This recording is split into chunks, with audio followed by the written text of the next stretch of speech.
Of course आपको पता ही है कि आज हमारे साथ हर्बियन है और इसका फाइबलेक्स के जो इसका है इसबगोल, उसके साथ हम बहुत ही मज़े की एक ड्रिंक बनाएंगे।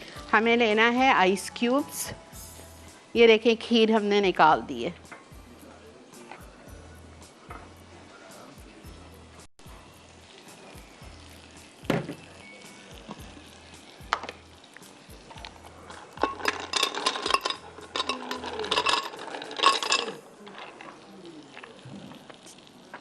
Okay, juice of 2 to 3 lemon,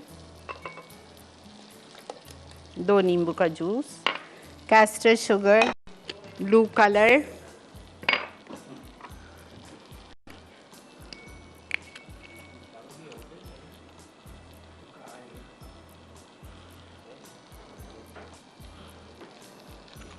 salt half tea spoon, पुदीने के पत्ते,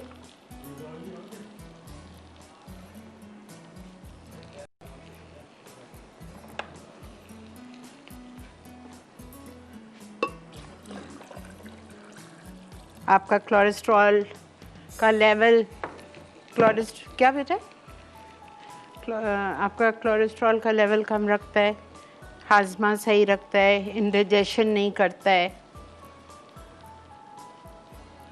सॉल्ट हाफ टी स्पून, ठीक है। अब इसको आपको ब्लेंड करना है। अगर आपको इसको मज़ीद एक्स्ट्रा आपके मेहमानों के लिए अगर अच्छा, ये तो असल रेसिपी है, लेकिन अगर इसको आपको ज़्यादा मज़े का करना है तो आप इसमें फ्रेश ट्रीट की जो फ्रोज़न ब्लूबेरीज़ है वो डाल दीजिए, आधा कप।